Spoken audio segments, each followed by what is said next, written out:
A man died in 1563, and his best friend spent the next 29 years trying to explain why their 4-year friendship mattered more than most people's entire lives. That friend was Michel de Montaigne, and the man was Étienne de la Boétie, a French magistrate who wrote something so dangerous that it circulated in secret for decades, sparked revolutions he never intended, and continues to unsettle people in power 460 years later. This is about a short life that changed how we think about freedom itself. Sarlat in 1530 wasn't Paris. It was a market town in the Périgord region of southwest France, the kind of place where everyone knew your family's business, going back 3 generations. Stone buildings lined narrow streets that hadn't changed layout since the Middle Ages. The Dordogne River Valley provided the region's wealth, fertile land producing walnuts, truffles, and wine that merchants transported to larger cities. On November 1st of that year, Étienne de la Boétie was born into this world of provincial aristocracy. His father was a royal official of the Périgord, not nobility exactly, but the kind of position that came with a coat of arms, and the expectation that your sons would do better than you did. His mother was even better connected, sister to the president of the Bordeaux Parlement, not a legislative body, but an assembly of lawyers and magistrates who functioned as the highest court in southwestern France. This mattered enormously. In Renaissance France, legal families formed dynasties as powerful as any military clan. They married each other, passed positions to their sons, and controlled the machinery of royal justice across the kingdom. The Périgord itself occupied a strange position in French geography, too far south to be easily governed from Paris, close enough to Spain that foreign influences seeped across the Pyrenees. The region had been English territory during the 100 Years' War, only returning to French control in 1453, just 77 years before Étienne's birth. People still remembered the local dialect mixed French with Occitan. The architecture showed Moorish touches from centuries of proximity to Iberian culture. This was a borderland, a place where different worlds touched. Renaissance humanism was sweeping through France's educated classes, and the La Boétie family participated fully. They owned books, a luxury that signalled both wealth and intellectual ambition. Classical texts were making their way from Italy, where scholars had been rediscovering and translating ancient Greek and Roman authors for a century. The idea that a well-educated man should know Latin, Greek, history, philosophy, poetry, this was becoming the standard among France's legal elite. Then everything changed. Étienne was 10 years old when both his parents died. We don't know how. Plague was always a possibility in 16th century France, sweeping through regions without warning. Some other illness, an accident, violence during the religious tensions that were beginning to simmer. The records don't say. What we know is that a 10-year-old boy who had been positioned for a brilliant future suddenly lost both anchors of his world. His uncle became his guardian, also named Étienne. He was a priest and curate of Bouillebonas, a small parish in the region. This might seem like a step down from the boy's original prospects, being raised by a country priest rather than in his father's household. But the uncle was no simple village cleric. He had legal training, connections to the same networks his sister had married into, and most importantly, he understood that his nephew's education was everything. The death of his parents at such a formative age did something to La Boétie that would echo through his later work. He learned early that security was illusory, that the structures adults built could collapse without warning. The comfortable world of Sarlat, with its predictable rhythms and family expectations, had proven fragile. This awareness, this sense that nothing was guaranteed, would later manifest in his political philosophy in ways his uncle couldn't have predicted. But first came education. The uncle ensured Étienne received training worthy of his family's status and his own obvious abilities. Latin grammar, classical texts, religious instruction blended with secular learning. The boy was precocious, displaying the kind of intellectual gifts that adults recognize and cultivate. He read voraciously, he wrote with facility, He absorbed the classical education that was becoming standard for France's legal class. By his late teens, La Boétie was ready for university. The obvious choice was the Université d'Orléans, about 180 miles north of the Périgord. This wasn't just any university. In the 1540s and early 1550s, Orléans had become something special, a centre of free inquiry in an age when most universities remained locked in medieval scholasticism. Orléans was teaching Roman law, which meant engaging with ancient texts about governance, citizenship, and political authority. More importantly, it was doing so in an atmosphere of relatively open debate. This was the period when Protestant Reformation was exploding across Europe, when Martin Luther's challenge to Catholic authority had split Christendom, when France itself was beginning to experience the religious tensions that would eventually erupt into civil war. The university attracted students and teachers interested in these questions. What made authority legitimate? When could subjects resist rulers? How should law relate to conscience?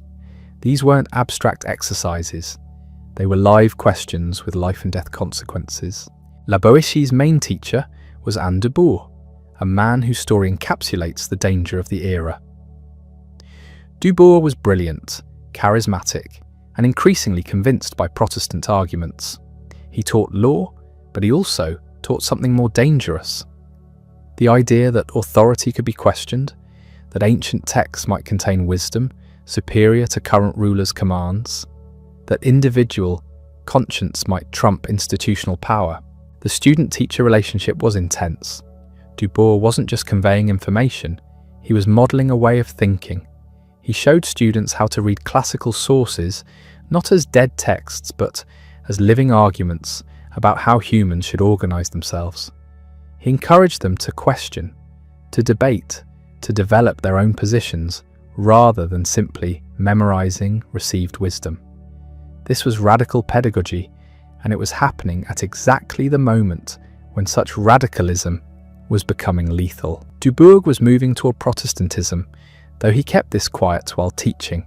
His students, including La Boétie, watched him navigate the increasingly dangerous waters of religious controversy in France. In this atmosphere, sometime between 1552 and 1553, La Boétie wrote something extraordinary.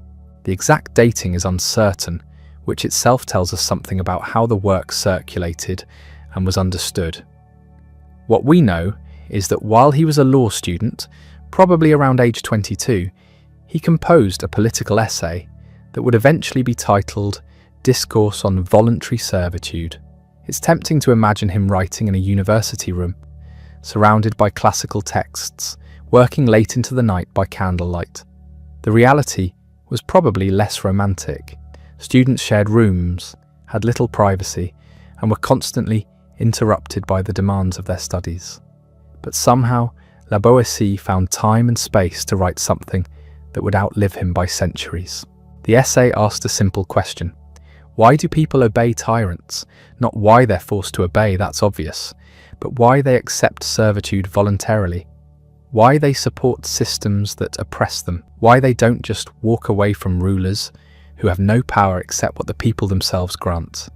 This wasn't a question anyone was supposed to ask in 16th century France. The divine right of kings, the great chain of being, the natural hierarchy of society, these were foundational assumptions. Kings ruled because God had appointed them. Subjects obeyed because that was the natural order. Questioning this was questioning reality itself.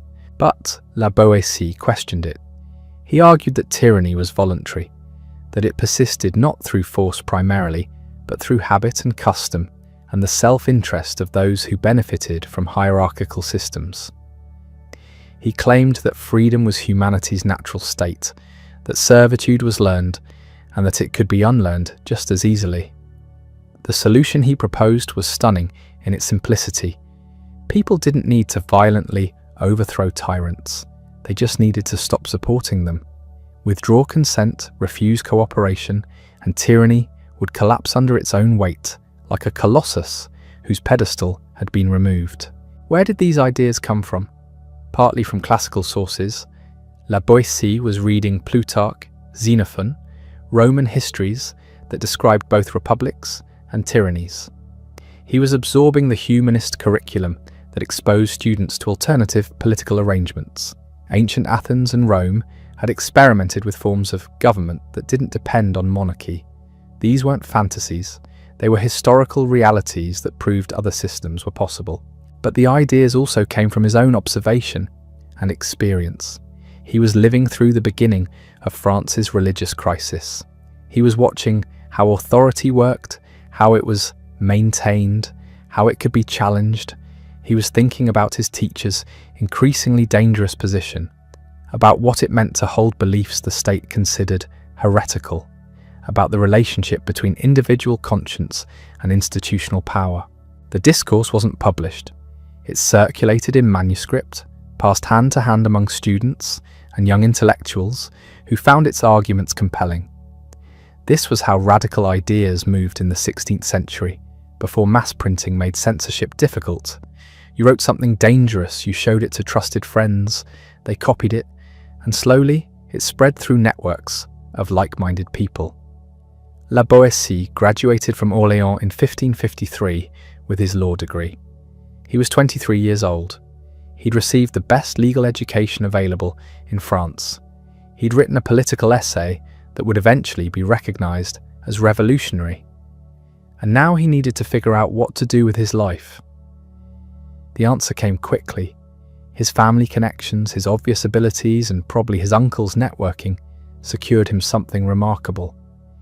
In 1554, La Boétie received a royal appointment to the Bordeaux Parliament, despite being under the minimum age required for such a position. This wasn't just impressive, it was nearly unprecedented. The Bordeaux Parliament was one of France's most important judicial bodies, handling appeals, administrative oversight, and serving as the highest court for a huge region of southwestern France. Members were typically seasoned lawyers in their 40s or 50s, men with decades of experience. Royal dispensation to waive age requirements was granted only for exceptional talent. At 23, La Boétie became one of the youngest magistrates in France. He was joining an institution where some members had been serving since before he was born. The appointment placed him at the centre of power in southwestern France, handling cases that affected thousands of lives, participating in decisions about everything from property disputes to criminal justice to administrative policy. The question that haunted later scholars was obvious. How could the author of the Discourse on Voluntary Servitude, that radical attack on tyranny and hierarchy, serve loyally as a royal magistrate? How could someone who wrote so eloquently about voluntary servitude become part of the system? Maybe the contradiction wasn't as stark as it appeared. Many political theorists have maintained distinctions between ideal principles and practical compromises. La Boétie may have seen his service in the Parlement as a way to work within the system toward moderate reform rather than revolutionary transformation. Or perhaps the youthful radicalism of the discourse represented a phase of thinking he moderated as he took on adult responsibilities. But there's another possibility. Maybe La Boétie understood something his later readers would forget, that you could hold radical ideas about how power worked while still functioning within existing institutions. That critique didn't require renunciation, that serving in the Parlement gave him a platform for precisely the kind of moderate, pragmatic reform he increasingly believed was necessary as France slid toward religious civil war. Around this same time, probably in 1554, La Boétie married Marguerite de Carle.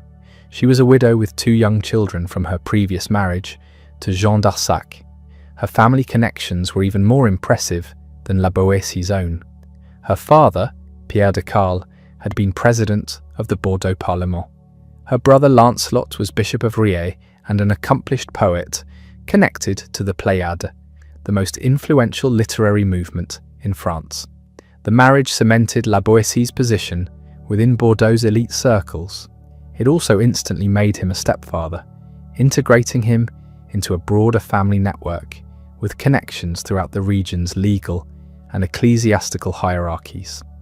Marguerite herself remains somewhat mysterious in the historical record, but she clearly came from a world of culture and influence. The couple had no children of their own, which may have intensified the importance La Boétie placed on his friendships and intellectual work.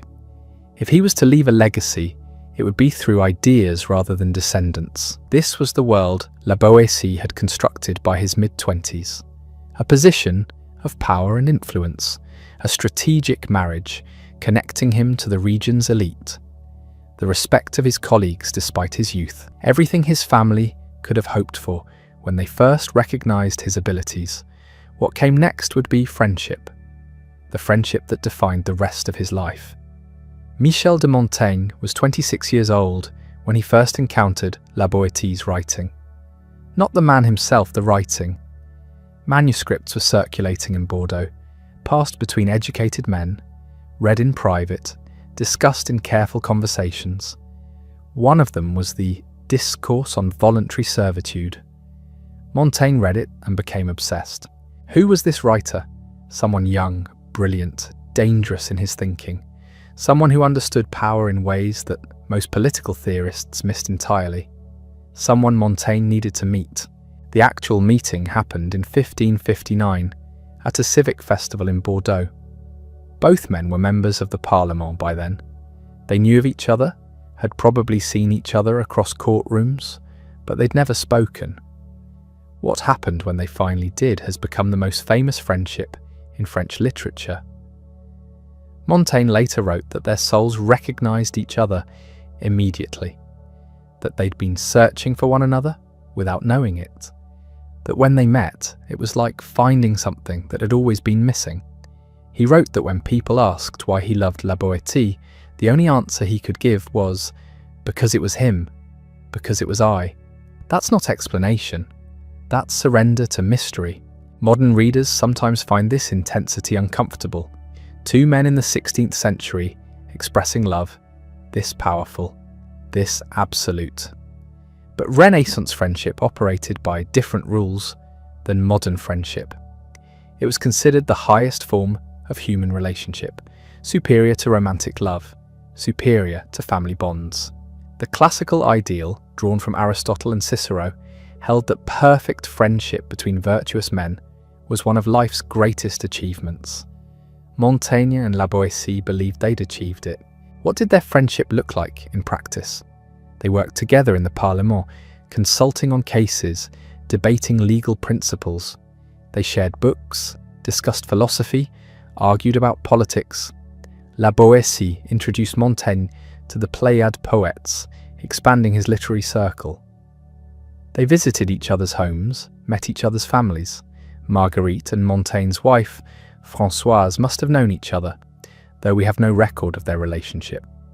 The age difference was minimal. La Boétie was 3 years older, which meant nothing between men in their 20s. What mattered was intellectual compatibility and emotional resonance. They thought similarly about fundamental questions while approaching them from different angles. La Boétie was more systematic, more willing to construct abstract arguments. Montaigne was more skeptical, more interested in concrete particulars. Together, they created a kind of intellectual whole. But they only had 4 years. During those years, La Boétie was building a reputation that extended far beyond Bordeaux. His work with the Pléiade poets continued. He was translating Plutarch and Xenophon from Greek, bringing classical wisdom to French readers. He wrote poetry in both Latin and French, 29 sonnets that Montaigne would later preserve in his essays. These weren't amateur efforts. They demonstrated real skill, mastery of form, depth of feeling. His political responsibilities were expanding too. In 1560, the Bordeaux Parlement sent him to Paris on official business. The stated reason was administrative, something about salaries. The real reason was diplomatic. Relations between Catholics and Protestants in southwestern France were deteriorating. Someone needed to communicate the situation to royal authorities and try to negotiate compromises. La Boétie got the assignment. This tells you what his colleagues thought of him. He was 29 years old. There were men in the Parlement with decades more experience, but La Boétie had something they lacked: the ability to speak to both sides, to articulate positions without alienating listeners, to find common ground where others saw only conflict. His political philosophy was becoming clearer through his actions.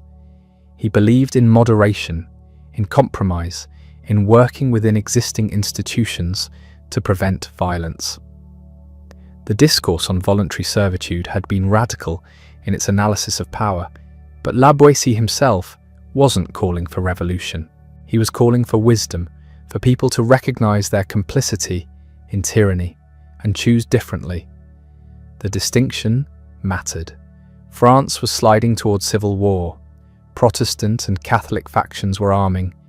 Theological disputes were becoming military conflicts. In this context, La Boétie represented a third way. Not Protestant, not rigidly Catholic, but politique, someone who believed that preserving the state required religious tolerance. His position aligned him with figures like Chancellor Michel de l'Hôpital, who was trying desperately to hold France together through negotiation rather than force. L'Hôpital believed that religious unity could eventually be restored through church reform, but that in the meantime, Protestants needed to be tolerated to prevent civil war. La Boétie agreed. This made him suspect to both sides. Hardline Catholics thought he was soft on heresy. Protestants thought he was trying to preserve Catholic domination under a veneer of tolerance. Neither side fully trusted moderates, but La Boétie kept working. He negotiated with Protestant leaders in Agen, trying to diffuse tensions. He wrote memoranda arguing for policies of conciliation.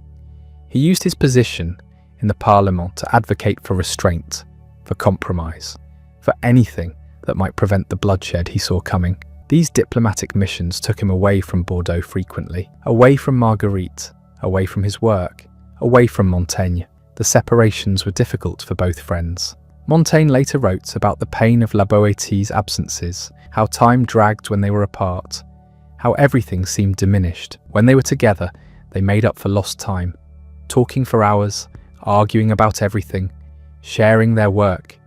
La Boétie showed Montaigne his translations, his poetry, his thoughts on the political crisis. Montaigne absorbed it all, learning from his friend's example how to think, how to write, how to live.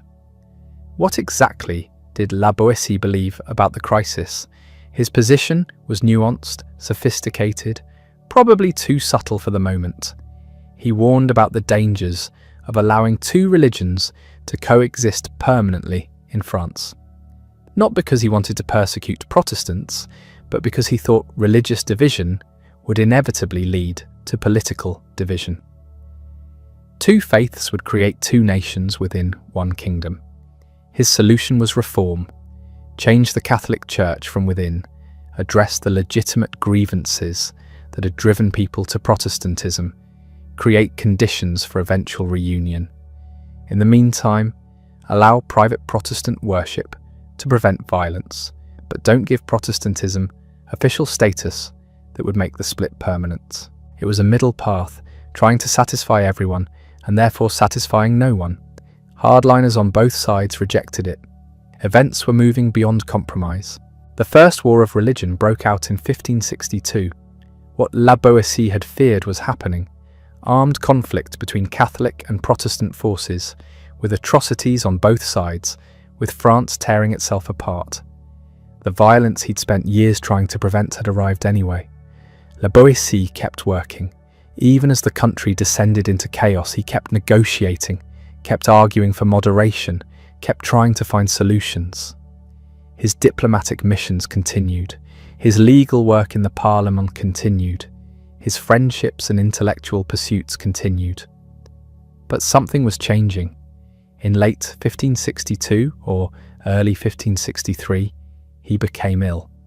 The exact nature of the illness isn't clear from historical records. It might have been dysentery, which was common and often fatal. It might have been plague, which swept through French cities regularly. It might have been something else entirely. What we know is that it was serious. serious enough that La Boétie understood he might die. He was 32 years old, at the height of his powers, with decades of work ahead of him, and he was dying. Montaigne was with him, that's the crucial fact. When La Boétie realised he wasn't going to recover, when he started preparing for death, Montaigne was there. The deathbed scene that followed would haunt Montaigne for the rest of his life and become one of the most famous accounts of death in Renaissance literature.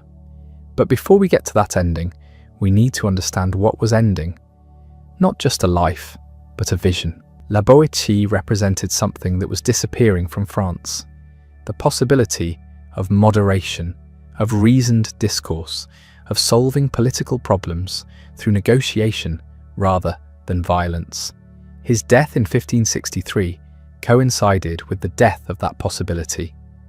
The wars of religion would continue for another 30 years, devastating France, killing hundreds of thousands, accomplishing nothing. La Boétie wouldn't live to see it, but Montaigne would, and the loss of his friend would shape everything Montaigne wrote afterward. Every essay, every reflection on death and friendship, and the futility of human conflict. The essays themselves, the work that made Montaigne immortal, exist because of what happened next. In August 1563, La Boétie's condition deteriorated. He'd been ill for weeks, perhaps months. Now it was clear he was dying. He was staying at Montaigne's house in Bordeaux, being cared for by Montaigne and his family. Marguerite was there too, watching her husband fade. La Boétie remained conscious and lucid almost to the end. This was important to him. He wanted to die well, which for a Renaissance humanist meant dying philosophically, with courage and clarity, demonstrating through death the principles he'd lived by. Montaigne watched everything. He took notes, mentally recording every detail, every word his friend spoke. Years later, he would write it all down in a letter that became a masterpiece of Renaissance prose. The letter to his father describing La Boétie's death is one of the most powerful pieces of writing Montaigne ever produced. What happened in that room over those final days? Conversations about death, about friendship, about what mattered. La Boétie giving instructions about his manuscripts, his possessions, his wife's future, Montaigne trying to comfort him while being unable to do anything useful. Both men knowing this was the end of something that had been perfect. La Boétie died on August 18th, 1563. He was 32 years old. He'd been a royal magistrate for 9 years. Married for 9 years.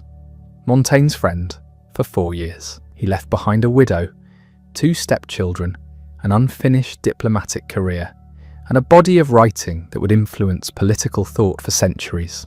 Montaigne was 29. He'd lost the person he loved most, the friend who'd understood him completely, who'd made everything better, who'd given life meaning beyond professional achievement. That loss would define the rest of Montaigne's life. But La Boétie also left something else: papers, manuscripts, unpublished work including the Discourse on Voluntary Servitude. Montaigne inherited all of it. The question was what to do with it, particularly that dangerous essay about tyranny and freedom. Publishing it could be risky in France's current political climate. Not publishing it meant letting La Boétie's most important work disappear. Montaigne would spend years wrestling with that decision. For the next few years, Montaigne kept the manuscript locked away. He couldn't bring himself to publish it. The Discourse on Voluntary Servitude was too dangerous, too radical for France in the 1560s. But he couldn't destroy it either. It was La Boétie's work, his friend's most important contribution to political thought. So it sat there, unpublished, circulating only in handwritten copies among a small circle of intellectuals who understood its significance. Meanwhile, France was tearing itself apart. The wars of religion had begun in earnest. Catholics and Protestants were slaughtering each other with increasing ferocity. The moderate position that La Boétie had advocated, the idea that compromise might be possible, was dying along with thousands of French citizens.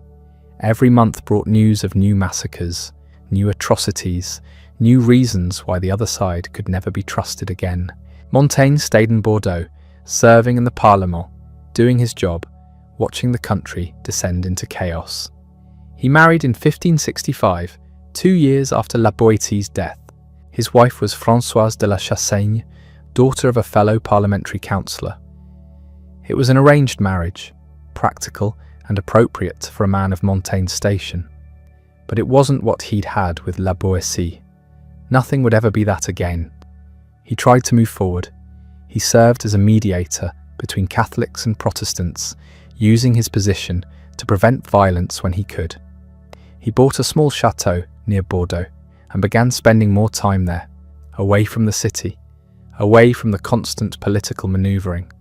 He had children. Though most died in infancy, medieval child mortality was brutal. Only one daughter survived to adulthood, but he couldn't stop thinking about La Boétie. The loss had created a void that nothing filled. His professional achievements felt hollow. His marriage was cordial but distant. He was going through the motions of life without the person who had made life meaningful. Then in 1570, something happened that changed everything. Montaigne published 29 of La Boétie's sonnets, not the discourse. That was still too dangerous, but the poems were safe enough, personal enough.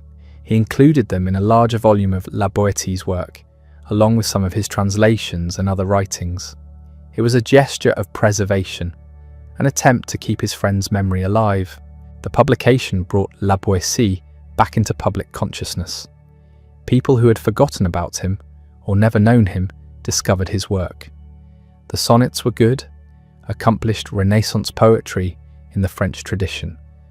But more importantly, they reminded readers that La Boétie had existed, that he'd been a complete person with multiple talents, not just the author of one controversial political essay. Montaigne wrote an introduction to the volume. In it, he tried to explain what La Boétie had meant to him. The words came out awkward, insufficient. How do you describe a friendship that perfect? How do you make others understand what you've lost when they never witnessed what you had? He was still struggling with that question in 1571 when he made a decision that would change literary history. He retired from the Parlement.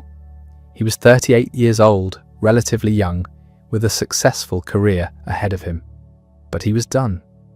Done with politics, done with public service, done with pretending that any of it mattered without La Boétie there to share it. He retreated to his chateau, to a tower he'd converted into a library. On the ceiling beams, he had inscriptions painted, Latin quotations from classical authors, philosophical maxims about the brevity of life and the importance of wisdom, and one inscription that revealed everything, the date of La Boétie's death, and a statement about how that death had taken away Montaigne's sweetest companion. The tower became his refuge. He surrounded himself with books, perhaps 1,000 volumes, an enormous personal library for that era. He read everything: classical philosophy, history, poetry. He reread the works La Boétie had loved. He thought about death, about friendship, about what makes life worth living. And then he started writing, not because anyone asked him to, not because he had some grand philosophical system to present, but because he needed to work through his thoughts, to process his grief, to figure out what he believed about existence now that the person who'd helped him understand existence was gone. He called these writings essays. The French word essay means attempt or trial. He was attempting to understand himself, to capture his own thinking process on paper. It was a new form, something that hadn't really existed before in Western literature. Not philosophy in the formal sense, not memoir exactly, something more personal and exploratory. The early essays were often about La Boétie. Even when they weren't explicitly about him, his absence shaped everything Montaigne wrote. An essay about friendship kept circling back to the friend he'd lost. An essay about death analysed the death he'd witnessed. An essay about solitude explored the solitude that remained after perfect companionship ended. But gradually, something else began to emerge. Montaigne started using himself as a case study for understanding human nature in general. He examined his own thoughts, his own contradictions, his own failures and successes. He wrote about everything: books he'd read, meals he'd eaten, his kidney stones, his opinions on education, his thoughts about cannibals in the New World, his views on the cruelty of religious warfare. It was radical in its ordinariness. Philosophy was supposed to be about eternal truths, not one man's digestive problems. Literature was supposed to be about heroes and grand themes, not everyday observations.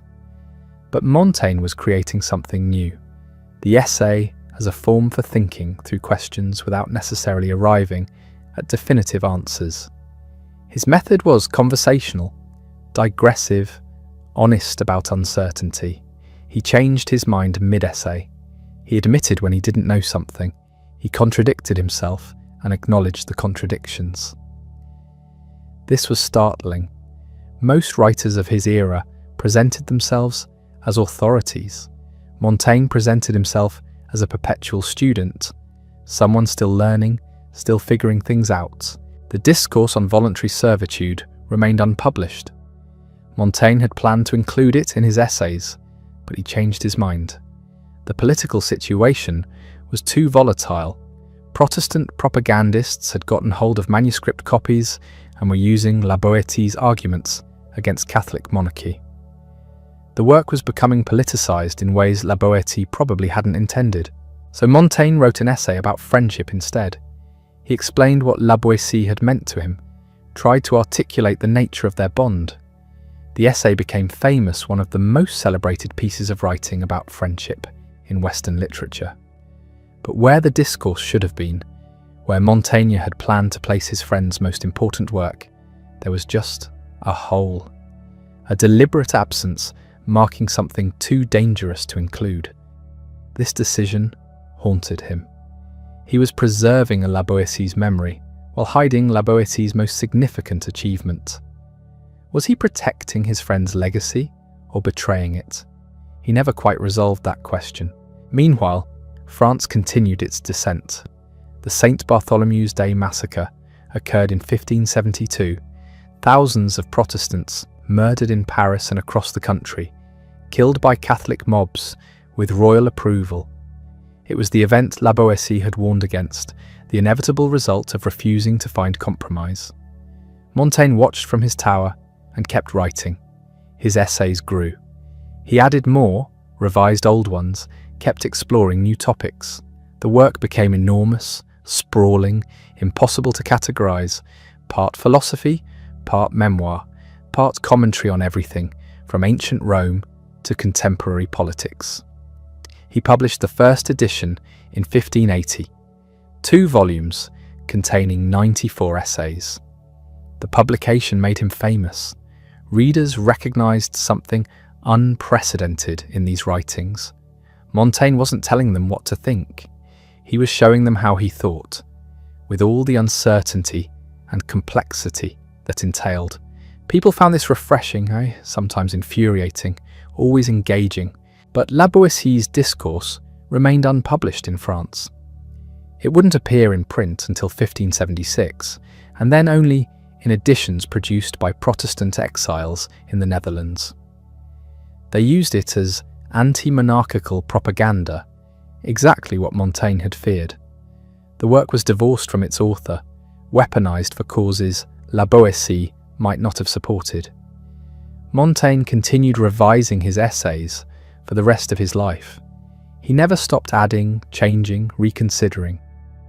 The work grew to 3 volumes, over 1,000 pages. He wrote about Boétie repeatedly, directly and indirectly. The friendship remained the defining relationship of his life, even decades after its end. In 1588, he published an expanded edition of the essays. By then, he was 55 years old. He'd survived plague outbreaks, political turmoil, his own serious illnesses. He'd served as mayor of Bordeaux, trying to keep the city stable during continued religious warfare. He'd travelled to Italy, seeking treatment for his kidney stones, and exploring the classical sites he'd read about. Through everything, the tower remained his refuge, the library where he'd retreated after losing La Boétie, the space where he'd created his essays, the physical manifestation of his response to grief. Not moving on, but building something from what remained. The essays weren't about La Boétie exactly, they were about everything. But they existed because of La Boétie, because his death had forced Montaigne to confront fundamental questions about meaning, mortality, and how to live. The loss had created the conditions for creation. This is the strange alchemy of grief. It destroys and it generates. Montaigne lost his friend and gained his voice. The friendship that lasted 4 years produced work that has lasted 4 centuries.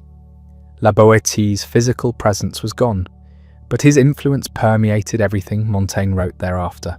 And the discourse? It eventually found its audience, though not in the way La Boétie might have imagined. Protestant propagandists used it in the 16th century. Enlightenment philosophers rediscovered it in the 18th. Revolutionary France republished it in the 1790s. Each generation found something different in its analysis of power and freedom, but by then, both author and friend were long dead. La Boétie had been gone since 1563. Montaigne died in 1592, still working on revisions to his essays, still trying to capture thoughts that kept evolving. His last words were reportedly about La Boétie, though we don't know exactly what he said. What we do know is what he left behind. The essays, the account of La Boétie's death, the preserved sonnets, the essay about their friendship. These became the primary sources through which later generations understood La Boétie. Not his own writings, but Montaigne's writings about him. This created a peculiar situation. La Boétie became famous primarily as Montaigne's friend. His political philosophy was known, his poetry appreciated, but his identity was bound up with someone else's testimony. He existed in literature as a character in Montaigne's story, the beloved companion whose loss made the essays possible. Is that fair? Probably not. But it's the reality of how intellectual history works. The person who writes about someone often shapes their legacy more than the person's own writings. Think about it. We know Socrates through Plato. We know Jesus through the Gospels. The medium becomes the message, and the witness becomes the source. La Boétie's situation was more extreme because Montaigne was such a powerful writer. The essays became canonical, studied across Europe, translated into multiple languages. Anyone interested in Montaigne encountered La Boétie, but the reverse wasn't true. You could read La Boétie's discourse without knowing anything about Montaigne. This asymmetry created a strange afterlife. La Boétie remained visible but distorted, like seeing someone's reflection in moving water. The image was recognizable but never quite stable. The discourse itself had multiple afterlives, each distinct from the others. In the late 16th century, Protestant propagandists used it as anti-monarchical ammunition. They published it alongside other texts, arguing that subjects had the right to resist tyrannical rulers. This was during the French Wars of Religion, when theoretical questions about political authority had immediate, violent consequences. The Huguenots needed intellectual justification for their rebellion against Catholic kings. La Boétie's argument that tyranny depended on popular consent provided exactly that. If people withdrew their support, the tyrant would collapse. Simple, revolutionary, dangerous. But there's a problem. La Boétie wasn't a Protestant. He'd advocated for religious reconciliation, not sectarian warfare. Using his text this way twisted his intentions. The discourse became Protestant propaganda despite its author's actual views. This happens constantly in intellectual history. Works get appropriated for purposes their authors never imagined. Sometimes this reveals hidden possibilities in the text. Sometimes it's just distortion. Then the discourse disappeared for nearly 2 centuries. During the 17th and early 18th centuries, as absolute monarchies strengthened across Europe, La Boétie's radical analysis of power became unfashionable. The text was too dangerous to publish openly, too subversive to discuss in polite company. It survived in private libraries, read by scholars, but not widely circulated. The Enlightenment changed everything. Jean-Jacques Rousseau discovered La Boétie in the 1750s. He recognized immediately that the discourse anticipated his own arguments about popular sovereignty and the social contract. Here was a 16th century writer who understood that political authority derived from the people, not from divine right or natural hierarchy. Rousseau's attention brought La Boétie back into circulation. Enlightenment thinkers read the discourse alongside Locke's second treatise and Montesquieu's Spirit of the Laws. It became part of the canon of political philosophy, cited in debates about the nature of government and the rights of citizens. But this version of La Boétie was different from the Protestant appropriation. The Enlightenment reading emphasized rational analysis of power rather than religious resistance. La Boétie became a proto-democrat, a forerunner of revolutionary thought about popular sovereignty. Then came 1789. The French Revolution discovered La Boétie with revolutionary fervour. Here was a French writer who'd argued centuries earlier that tyranny depended on the people's acquiescence, that freedom was humanity's natural state, that withdrawing consent would topple any despot. Revolutionary France published new editions of the discourse. It appeared in newspapers, was read in political clubs, circulated among activists. La Boétie became a revolutionary hero, proof that French thought had always contained the seeds of liberation. Except again, this wasn't quite accurate. La Boétie had written about tyranny in general, not about the French monarchy specifically. He'd advocated civil disobedience, not violent revolution. He'd served loyally in royal institutions his entire career. But revolutions need heroes and texts. La Boétie provided both. His actual views mattered less than what his words could be made to mean in a new context. Each of these appropriations revealed something real in the discourse while simultaneously distorting it. The text was genuinely radical in its analysis of power. It did argue that tyranny required popular complicity. It did suggest that simple non-cooperation could overthrow despots. But it was also a work of its time, rooted in 16th century concerns about monarchy and classical examples of tyranny.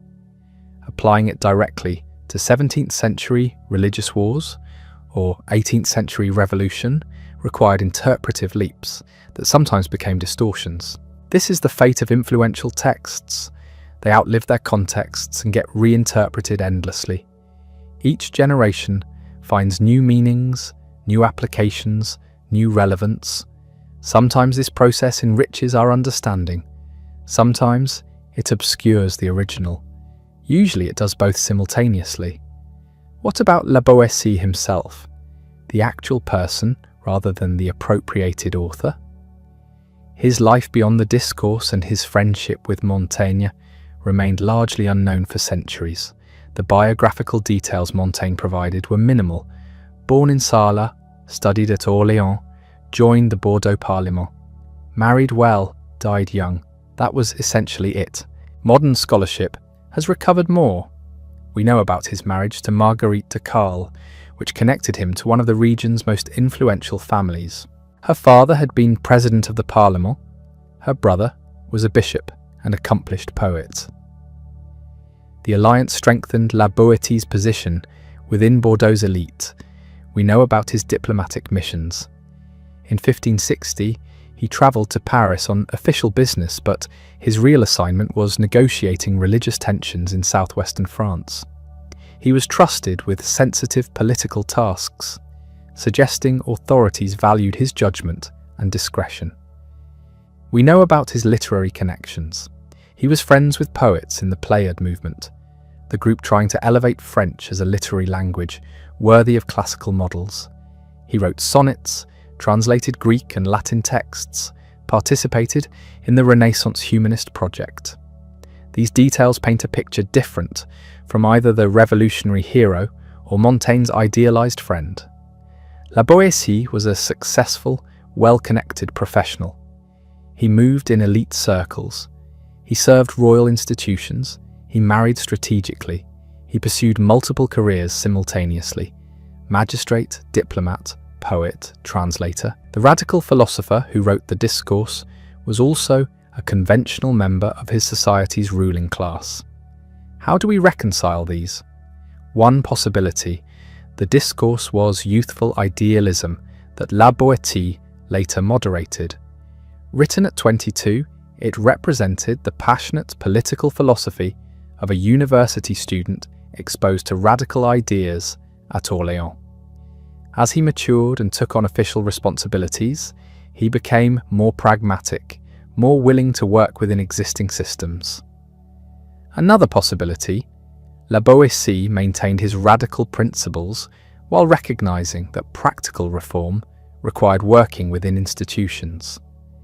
You can believe tyranny is illegitimate while still serving as a magistrate, trying to administer justice fairly within an imperfect system. Or perhaps there's no contradiction at all. The Discourse attacked tyranny, not monarchy itself. It analysed how despots maintain power, not whether all government is illegitimate. La Boétie could write that text and still loyally serve a monarch he didn't consider tyrannical. We'll never know for certain because La Boétie left no explanation. We have the Discourse, some poems and translations, legal documents recording his official acts, and Montaigne's testimony about their friendship. That's the entire archive. Everything else is inference and speculation, which is why different eras have constructed such different versions of him. The evidence is sparse enough that interpretation fills the gaps, and interpretation always reflects the interpreter's concerns. Here's what we can say with confidence: La Boétie wrote something remarkable at a young age. The Discourse on voluntary servitude analysed political power with insight that remains relevant. Its central argument, that tyranny depends on popular acquiescence and can be ended by withdrawing consent, influenced political thought across centuries. We can also say that he lived a short but accomplished life. 32 years. In that time he became a respected magistrate, skilled diplomat, published poet, and beloved friend. He translated classical texts, wrote political philosophy, navigated religious tensions, and apparently made everyone who knew him think highly of his abilities. And we can say that his friendship with Montaigne produced one of literature's most moving testimonies about human connection. Whether or not Montaigne's account was entirely accurate, it captured something essential about what friendship can mean and what its loss costs. But beyond these facts, La Boétie remains elusive. The person behind the accomplishments, the inner life behind the public career, the private thoughts behind the published words, all of this disappeared with his death in 1563. What survived was text and testimony. The Discourse circulated, was appropriated, disappeared, and was rediscovered. Montaigne's essays preserved fragments, sonnets, descriptions, the account of La Boétie's death. These became the materials from which later generations constructed their versions of La Boétie. Each construction revealed as much about the constructors as about La Boétie himself. Protestant rebels saw a theorist of resistance, Enlightenment philosophers saw a proto-democrat. French revolutionaries saw a prophet of liberation. 20th century anarchists saw a foundational text for rejecting all hierarchical authority. All these readings found something genuine in La Boétie's work. The Discourse really did analyse how power operates and how it can be resisted, but they also imposed their own concerns, finding in the text what they needed to find, rather than necessarily what La Boétie intended. This process of appropriation and reinterpretation is how intellectual history works. Ideas don't remain static. They travel through time, accumulating new meanings, serving new purposes, speaking to new situations. La Boétie couldn't have predicted that his youthful essay would influence 20th century anarchists, or that his friendship would become literature's most famous example of perfect amity. But the work escaped his control the moment he wrote it, and his legacy escaped his control the moment he died. What remains most striking about La Boétie's legacy is how it demonstrates the strange life of ideas after their creators die. He wrote the discourse probably in his early 20s, maybe younger. He never published it. He apparently never revised it significantly. Then he died at 32, and the text began its journey through history without him. Montaigne inherited La Boétie's papers. He could have destroyed the discourse. He considered publishing it in his essays, but ultimately decided against it, substituting sonnets instead. Why? The most likely explanation is that the political climate had become too dangerous. France was descending into religious civil war. Protestant rebels were circulating manifestos justifying resistance to Catholic kings. The discourse, with its analysis of tyranny and popular consent, could too easily be weaponized. Montaigne, who spent his life trying to stay neutral in the religious conflicts, probably recognized that publishing La Boétie's most radical work would associate his dead friend with one side or the other. Better to let it remain in manuscript, known only to a select circle. But manuscripts circulate. Copies existed. People passed them around. And in 1576, 13 years after La Boétie's death, the discourse appeared in print for the first time. Not in France, but in Holland. Not as a standalone philosophical work, but as part of a Protestant propaganda collection called Wake Up Call to the French and their neighbours. The publishers stripped away any nuance, any complexity. They presented La Boétie's essay as a straightforward justification for rebellion against Catholic monarchs. The text that had been written as abstract political philosophy became ammunition in a religious war. This first appropriation set the pattern. The discourse has never belonged to La Boétie. It belongs to whoever finds it useful. Protestant rebels used it in the 16th century. Enlightenment philosophers rediscovered it in the 18th. French revolutionaries republished it in the 1790s. 19th century liberals cited it. 20th century anarchists claimed it as foundational. Each group read it through their own concerns, extracted what they needed, and created a version of La Boétie that served their purposes. The Protestant appropriation is particularly ironic. La Boétie wasn't a Protestant. He served a Catholic monarchy. He advocated religious compromise and eventual reunification under a reformed Catholic Church. But the discourse's analysis of how tyranny functions didn't require Protestant theology. It worked as anti-monarchical propaganda, regardless of La Boétie's intentions. The essay's power came from its abstraction, its philosophical method, rather than sectarian argument. This made it portable, usable by anyone questioning political authority. After the initial burst of Protestant printings, the discourse largely disappeared for nearly 2 centuries. It wasn't reprinted, it wasn't widely discussed. Political philosophy moved on to other concerns, other texts. Hobbes and Locke dominated debates about sovereignty and consent. La Boétie became a footnote, if remembered at all. The manuscript tradition continued. Copies circulated among scholars, but the work had no public presence. Then came Rousseau. In the mid-18th century, as Enlightenment thinkers were developing new theories about popular sovereignty and social contracts, Rousseau encountered La Boétie's discourse. He recognized immediately its significance. Here was a 16th century thinker who'd anticipated core Enlightenment concerns about natural liberty, the artificiality of political hierarchy, the role of consent in a legitimate government. Rousseau mentioned La Boétie in his own work, bringing the discourse back into intellectual circulation. The timing was perfect. Europe was entering an age of revolution. The old certainties about divine right monarchy were crumbling. People needed philosophical frameworks for imagining alternative political arrangements. La Boétie provided one.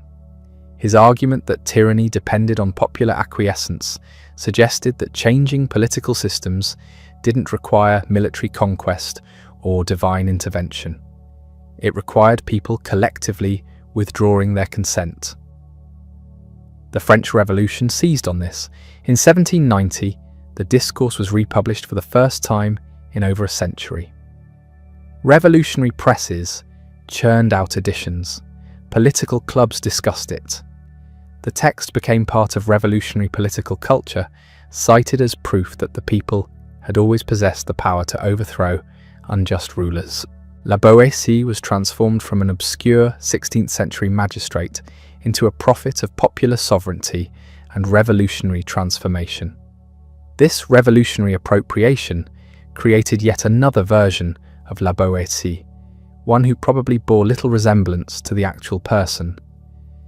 The revolutionaries read the discourse as advocating violent overthrow of monarchy and establishment of democratic republic.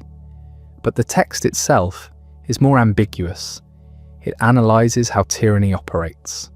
It suggests that withdrawal of consent would cause tyranny to collapse. It doesn't prescribe specific political forms or revolutionary programs. The revolutionaries, like the Protestants before them, extracted what they needed and ignored what didn't fit. After the revolutionary period, La Boétie faded again. 19th century political thought moved in different directions. Nationalism, liberalism, socialism, these became the dominant frameworks. The discourse remained available, but wasn't central to political debates. Scholars knew about it. Political theorists occasionally cited it, but it didn't have the cultural presence it had achieved during the Revolution. The 20th century brought yet another rediscovery. European anarchists, developing theories of non-hierarchical social organization and voluntary cooperation, found in La Boétie a precursor. His analysis of how people voluntarily maintain their own servitude resonated with anarchist critiques of state power and social conditioning. Gustav Landauer, an influential German anarchist, cited La Boétie extensively. So did Simone Weil, the French philosopher, whose political thought combined anarchist, socialist, and mystical elements. They saw in the discourse a foundational text for rejecting all forms of domination, not just monarchy, but any hierarchical authority. This anarchist appropriation differed from earlier uses. Protestants had used La Boétie to justify replacing bad kings with good ones. Revolutionaries had used him to justify establishing new forms of government. Anarchists used him to question whether any government could be legitimate. They read the discourse as arguing that all political authority rests on voluntary servitude, that freedom requires rejecting authority entirely rather than merely changing who exercises it. Each of these appropriations tells us more about the appropriators than about La Boétie. Protestant rebels needed justification for armed resistance to Catholic monarchs. French revolutionaries needed philosophical foundations for popular sovereignty.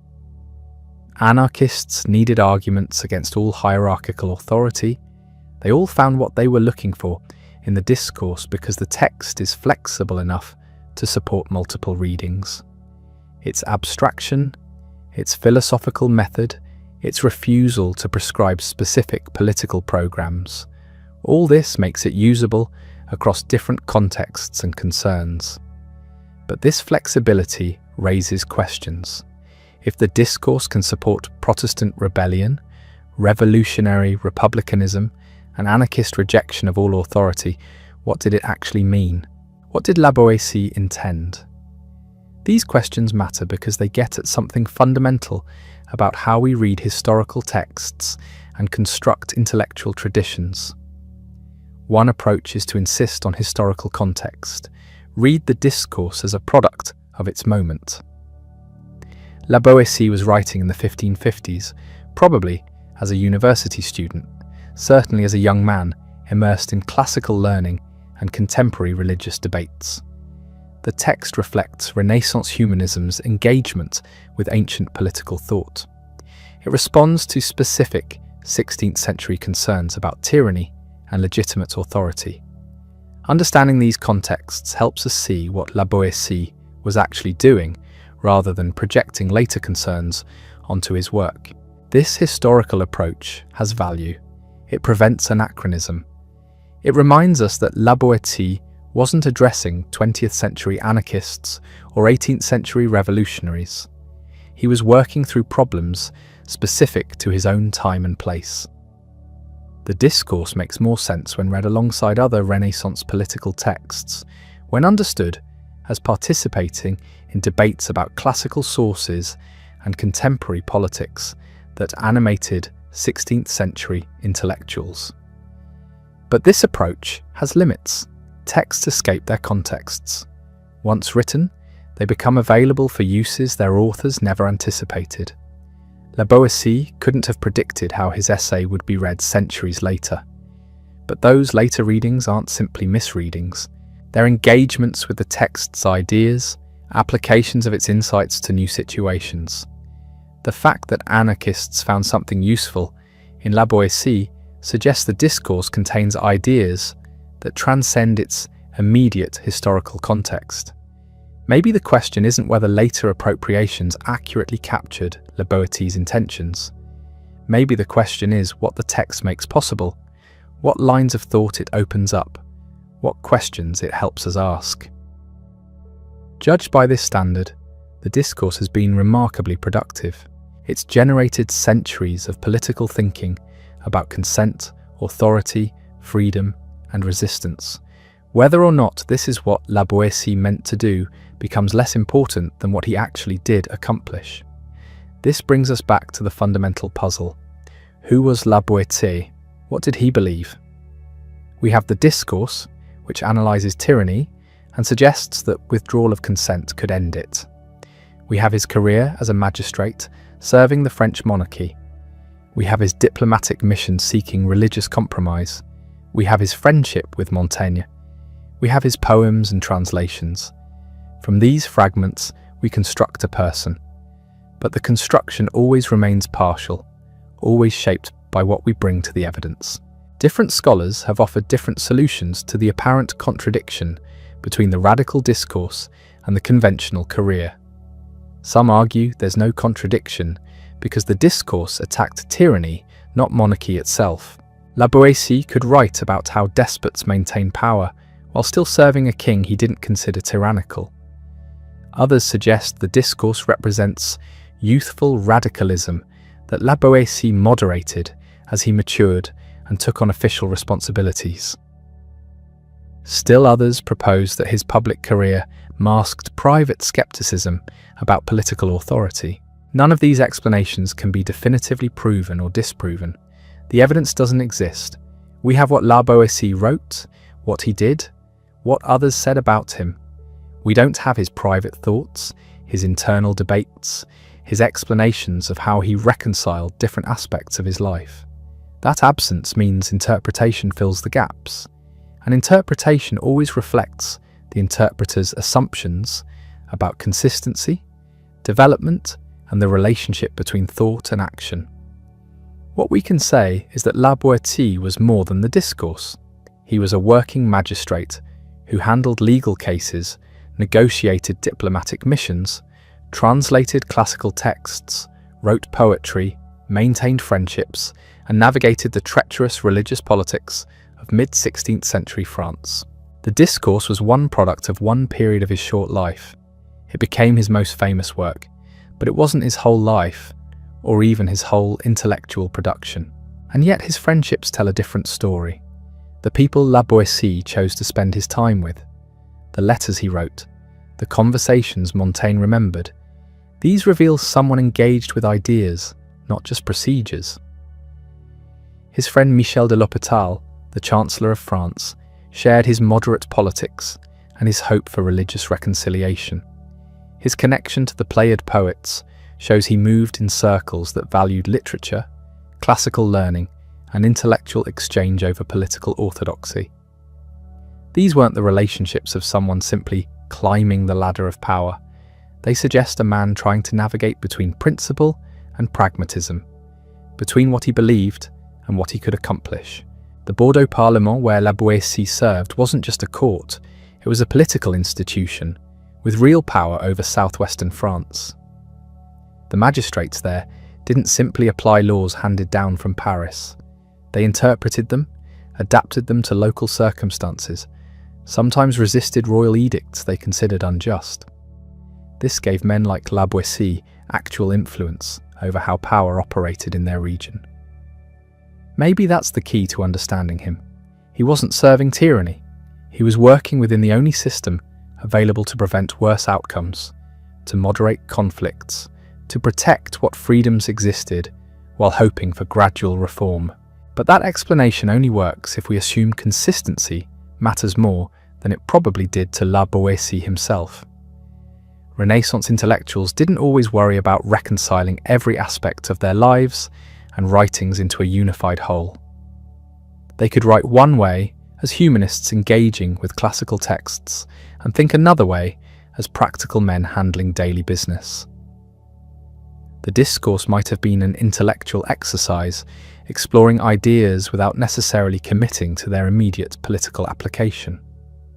La Boétie could appreciate the power of his own argument about voluntary servitude without believing it meant he should resign his position and refuse all cooperation with the French state. This kind of compartmentalization feels dishonest to modern minds. We expect integrity, consistency between belief and action, but maybe that expectation is itself historical, a product of romantic ideas about authenticity that didn't exist in the 16th century. La Boétie might not have experienced any contradiction at all. He could discuss tyranny in the abstract while serving what he considered a legitimate, if imperfect, monarchy without feeling he was betraying himself. The religious question complicates this further. France in the 1560s was tearing itself apart over whether Catholics or Protestants would control the kingdom. La Boétie's moderate position, his hope for reconciliation, his warnings about the dangers of religious division, placed him with the politique faction. These were people who believed preserving the French state mattered more than enforcing religious uniformity. They were willing to tolerate heresy to prevent civil war. This was a radical position in its own way, though it doesn't look radical next to the discourse's analysis of tyranny. La Boétie's diplomatic missions show him putting these beliefs into practice. In 1560, he travelled to Paris on official business, but his real task was negotiating the fraught relationship between Catholics and Protestants in southwestern France. He helped broker temporary truces between warring factions. He argued for tolerance when both sides wanted total victory. This was dangerous work. The wars of religion would kill hundreds of thousands of people over the next several decades. Men who tried to find middle ground often satisfied no one and made themselves targets for both sides. His success in these negotiations demonstrates political skill. You don't calm religious fanatics through philosophical arguments about voluntary servitude. You need to understand motivations, find compromises, appeal to interests. La Boétie apparently had this ability. Authorities trusted him with sensitive missions precisely because he could navigate situations where others failed. This suggests someone deeply engaged with practical politics, not someone maintaining principled distance from a corrupt system. The contradiction might not be between the discourse and the career, but between two different modes of thought that coexisted in La Boétie's mind. As a humanist scholar, he could explore radical ideas about freedom and tyranny. As a working magistrate, he could accept the necessity of authority and law. Both were genuine aspects of his thinking, neither one cancelling the other out. Renaissance intellectuals were comfortable with this kind of multiplicity in ways we often aren't. What we can't do is reduce La Boétie to either the radical author of the discourse or the conventional magistrate. He was both, simultaneously, without necessarily experiencing that as a problem requiring resolution. The tension we perceive might say more about our assumptions than about his experience. We want historical figures to be consistent, to embody clear principles we can either embrace or reject. La Boétie refuses that simplification. He remains complex, contradictory, impossible to pin down. His poetry adds another dimension. Montaigne preserved 29 of La Boétie's sonnets, and they reveal someone concerned with classical forms, with beauty and friendship and mortality. They're accomplished but not revolutionary. They show technical skill and genuine feeling without challenging conventions the way the discourse challenged political assumptions. Here too, we see someone working within established traditions, while occasionally pushing at their boundaries. The translations he produced, Xenophon, Plutarch, Ariosto, demonstrate the same pattern. These were scholarly projects, making classical and Italian works available to French readers. Humanists considered this vital work, recovering ancient wisdom and transmitting it to their contemporaries. La Boétie took it seriously enough to spend considerable time and effort on translations that wouldn't have advanced his career the way legal work did. This suggests intellectual curiosity and commitment to humanist values, not just professional ambition. His connection to the Pléiad poets is particularly revealing. This was the most important literary movement of 16th century France, dedicated to elevating French as a language worthy of great literature.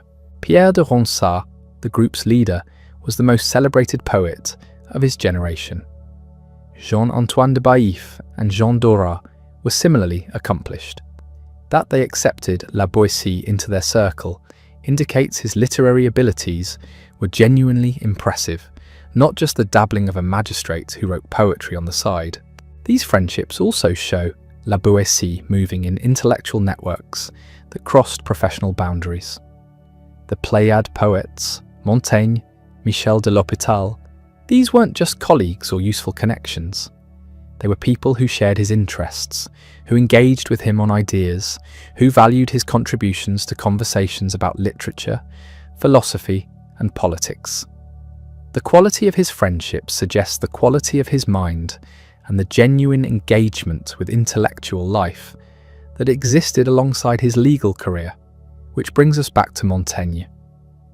Their friendship was the most important relationship in both their lives, at least from Montaigne's perspective. We don't have La Boétie's account of it because he died before writing the essays that might have matched Montaigne's, but Montaigne's testimony is overwhelming. He loved La Boétie with an intensity that transcended ordinary friendship. When La Boétie died, Montaigne experienced it as a loss from which he never fully recovered. He spent decades processing that grief through his essays, constantly circling back to the friend whose absence defined so much of his later life. What made the friendship so powerful? Montaigne described it as immediate, total, inexplicable. They recognized each other as kindred souls the moment they met. They could talk about anything with complete understanding. They trusted each other absolutely. This wasn't just affection or compatibility, it was something deeper, a connection that seemed to bypass normal social processes and achieve direct soul-to-soul communication. Or Montaigne's famous phrase captures this perfectly: because it was him, because it was I. Asked why he loved La Boétie, he could only point to the irreducible fact of their mutual recognition. No qualities or characteristics or shared interests explained it. The friendship was its own justification, requiring no reasons beyond the fact of its existence. This might sound like mysticism, but it reflects something real about certain relationships. They feel chosen by fate, inevitable, beyond rational explanation. The friendship lasted only 4 years, from 1559, when they met, until La Boétie's death in 1563. 4 years against Montaigne's entire life, yet it remained the central relationship, the one against which all others were measured and found wanting. Montaigne married, had children, maintained friendships with others. None of them approached what he'd experienced with La Boétie. That intensity across such a brief period suggests something extraordinary was happening between them. We know they talked about everything: philosophy, politics, literature, their personal lives. Montaigne describes conversations where they could speak freely, without the guards and performances that usually characterize social interaction. La Boétie was the person with whom Montaigne could be completely himself, neither hiding nor exaggerating, simply present. That kind of transparency is rare enough to be transformative when it occurs. Their professional relationship reinforced the personal bond. They were colleagues in the Parlement, handling cases, participating in deliberations, working together on the legal and administrative business that occupied their days. This meant spending substantial time together, but in a context where their friendship had to coexist with professional responsibilities. They couldn't simply indulge their connection. They had to function as magistrates while also being friends, which may have intensified their appreciation for the time they could spend together freely. La Boétie's marriage to Marguerite de Calle complicated things. She brought 2 children from her previous marriage, creating domestic responsibilities that pulled La Boétie away from his friend. We don't know how Montaigne felt about this or how he related to Marguerite. His writings barely mention her, which might indicate distance or might simply reflect that his focus was elsewhere. What's clear is that marriage didn't end the friendship or diminish its importance to either man. The diplomatic missions La Boétie undertook also separated them. He travelled to Paris to various locations across southwestern France, where religious conflicts needed negotiating. These absences must have been difficult for Montaigne, who was left behind in Bordeaux, but they also gave the friendship texture: reunions after separation, letters exchanged during absence, the rhythm of together and apart that characterises any relationship not lived in constant proximity. Then in August 1563, La Boétie fell ill. The disease was probably dysentery, though the exact diagnosis is uncertain. What matters is that it was serious, painful, and ultimately fatal. La Boétie recognised he was dying. Montaigne was with him through the final days, witnessing his friend's suffering and his courage in facing death. The account Montaigne wrote of those days is one of the most moving pieces of Renaissance literature, a detailed description of how La Boétie prepared himself for death, how he spoke to those around him, how he maintained dignity and composure even as his body failed. La Boétie made his will, distributed his possessions, said goodbye to friends and family. He gave Montaigne his library and his papers, including the Discourse on Voluntary Servitude. He spoke about death without fear or denial, accepting what was coming, while also mourning what he would lose: his wife, his friends, his work. Montaigne recorded specific conversations, specific statements, preserving as much as he could of his friend's final words. The essays that would make Montaigne famous began partly as an attempt to process that grief, to preserve something of La Boétie, to continue the conversation that death had interrupted. What we lost when La Boétie died is impossible to calculate. He was at the height of his intellectual powers, his career established, his abilities recognised. Had he lived another 30 years, he might have written more, developed his political philosophy further, produced works that would have given us clearer insight into his thinking. Or maybe not. Maybe the Discourse was his one great contribution, written young and never surpassed. We'll never know what he might have accomplished because the time wasn't given. What survived were fragments. The Discourse circulated in manuscript, eventually published, eventually influential. The sonnets Montaigne preserved, the translations, the legal opinions and diplomatic correspondence, and Montaigne's testimony about their friendship, which became the primary lens through which later generations encountered La Boétie. Most people who know La Boétie's name know it through Montaigne's essays, through that famous description of perfect friendship. before they know anything about the discourse or his career as a magistrate. This creates a distortion. La Boétie becomes the friend, the beloved companion, rather than a figure in his own right.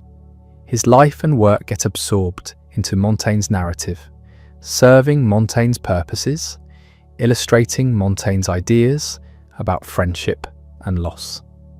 Recovering La Boétie as an independent figure, understanding him apart from Montaigne's grief, requires conscious effort to set aside the most vivid account we have of him.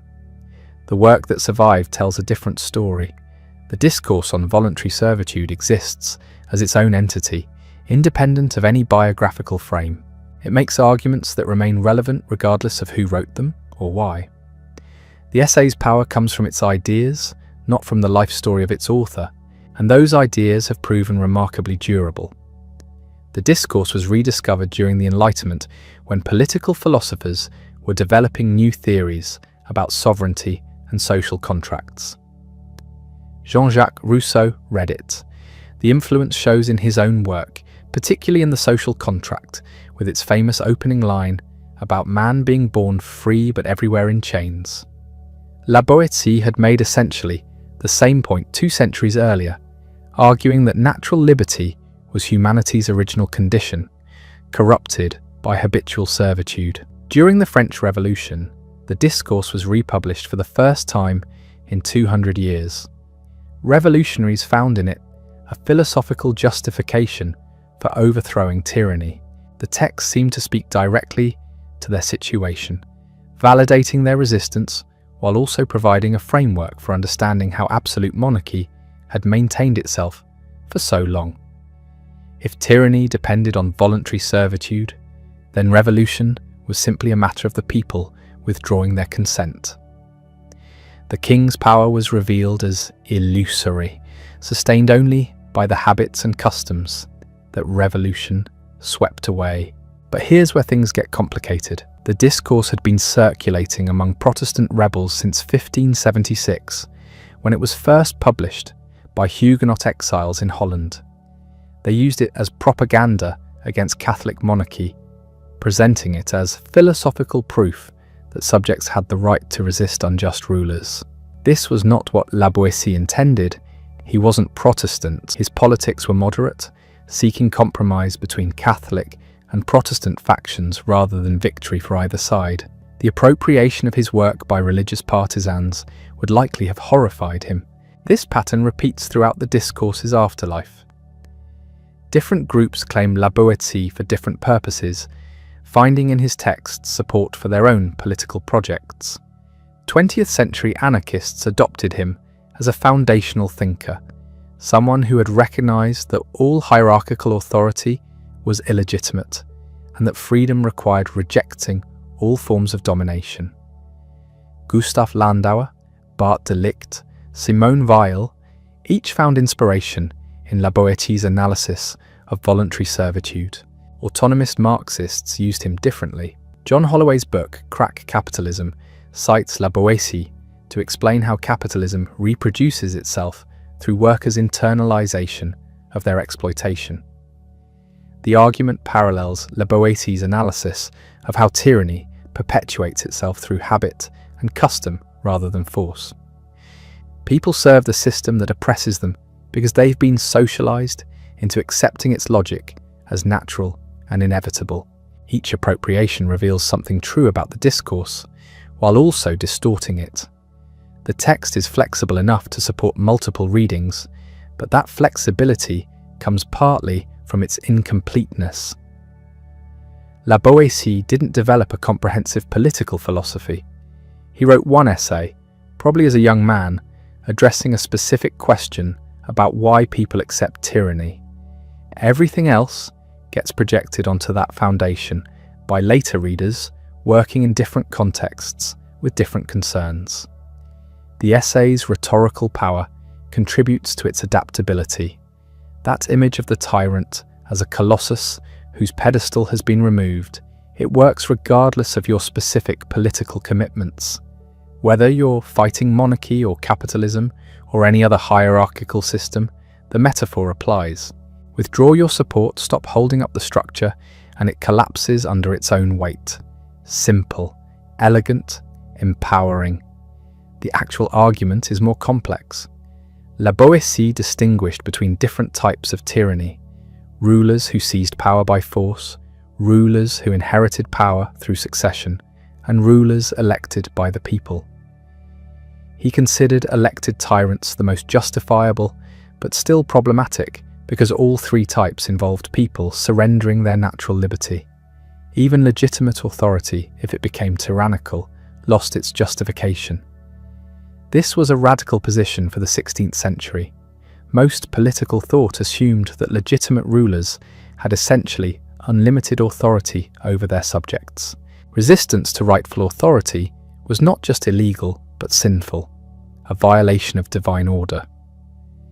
La Boétie challenged this by grounding his analysis in natural liberty rather than divine right or social contract. People were born free. Servitude was a corruption of that natural state. Therefore, reclaiming liberty wasn't rebellion against proper authority, but restoration of the natural order. The question that scholars still debate is how La Boétie reconciled this philosophy with his career as a royal magistrate. He served in the Bordeaux Parlement, a key institution of monarchical governance. He conducted diplomatic missions on behalf of the crown. He worked within the system while apparently believing that system rested on voluntary servitude. Was this hypocrisy? Pragmatic compromise? Evidence that the discourse represented youthful idealism he later abandoned? The simplest explanation might be that La Boétie distinguished between ideal principles and practical realities. He could believe that natural liberty was humanity's proper condition, while also recognizing that actual politics required working within existing institutions. His moderate stance on religious conflict fits this pattern. He sought compromise and conciliation rather than revolutionary transformation, warning that allowing two religions would lead to two opposed states within France. His solution was reform within the Catholic Church that would eventually reunite Protestants, not the violent confrontation that actually occurred. This makes La Boétie's political thought more conservative than later appropriations suggest.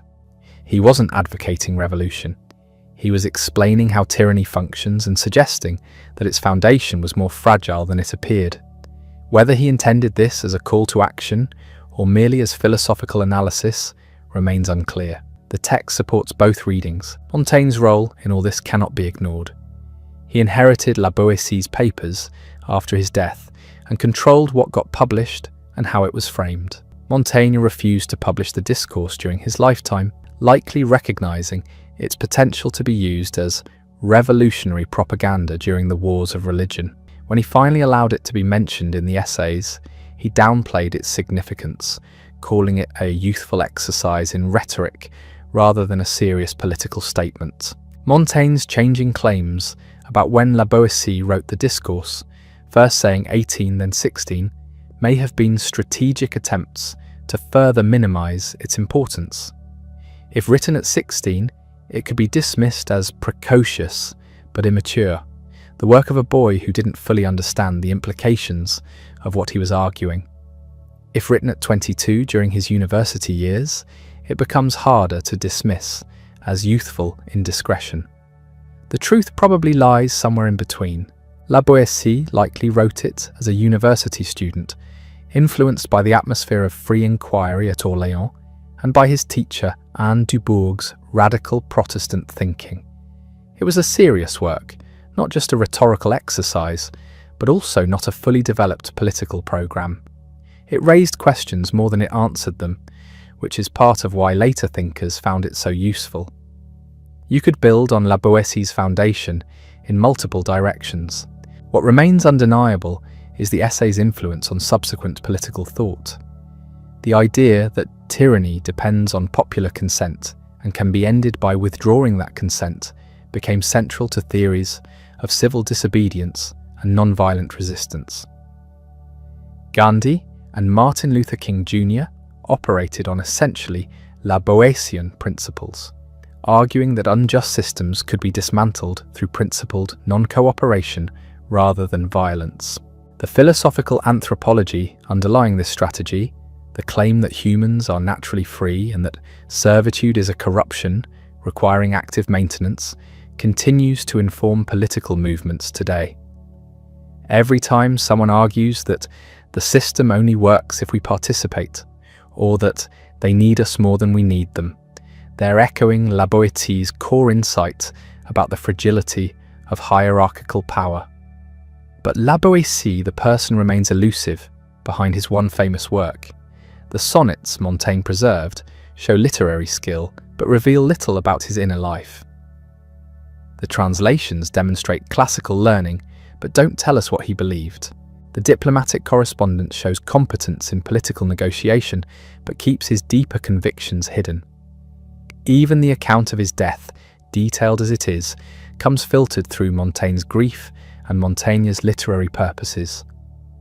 We're left with fragments and questions. A brilliant young man who died before reaching his full potential.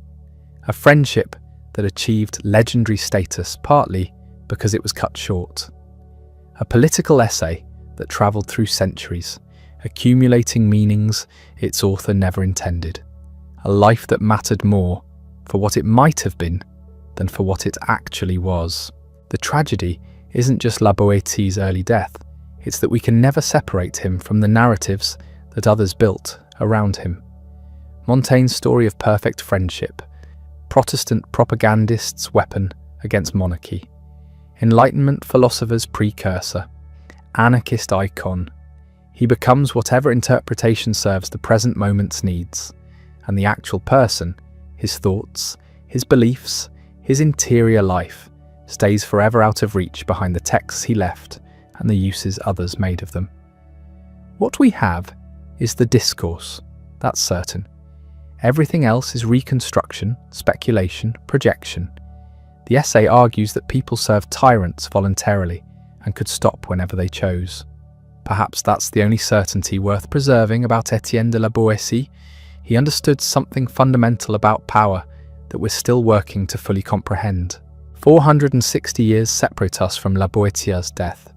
The world he knew, Renaissance France, religious civil war, humanist scholarship, has vanished completely. The Bordeaux Parlement where he served no longer exists. The political questions he navigated have been resolved or replaced by new ones. The Latin and Greek he read with such facility are dead languages now, studied by specialists rather than assumed knowledge for educated people. Yet here we are, still talking about him, still arguing about what he meant, what he believed, whether his life contradicted his philosophy.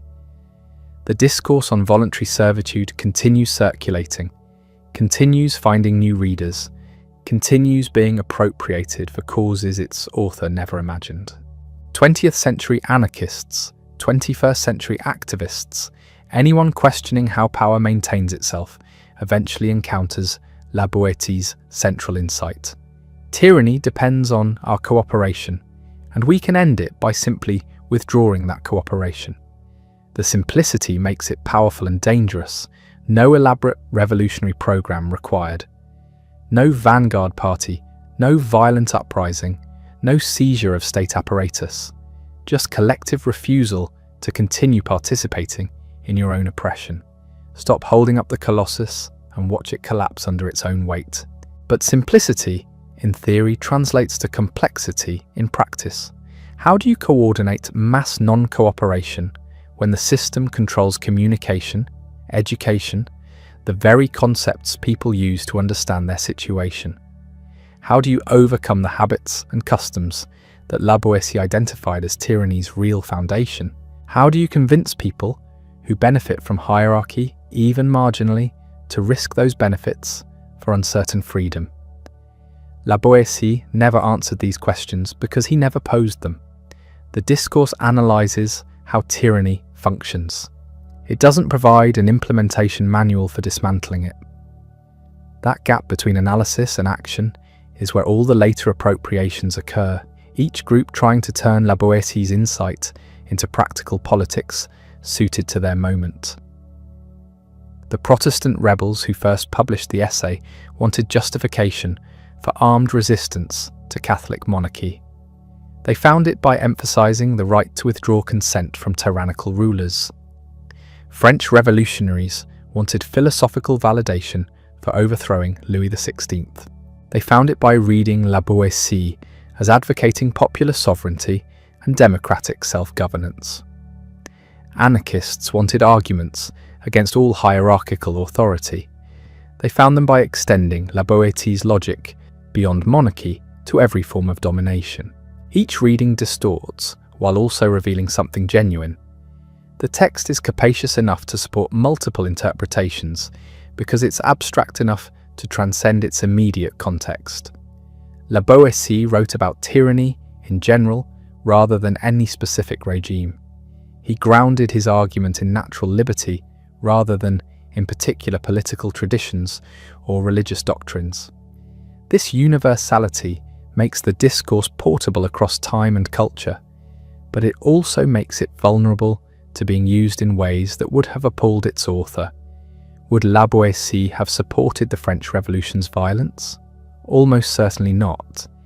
Given his moderate politics and his efforts to prevent civil war through negotiation, would he have endorsed anarchism's rejection of all authority? Unlikely, considering he served loyally in royal institutions. Would he have approved of his work being weaponized by Protestant rebels? Probably not, since he advocated religious reconciliation rather than sectarian victory. But authors don't control their legacies.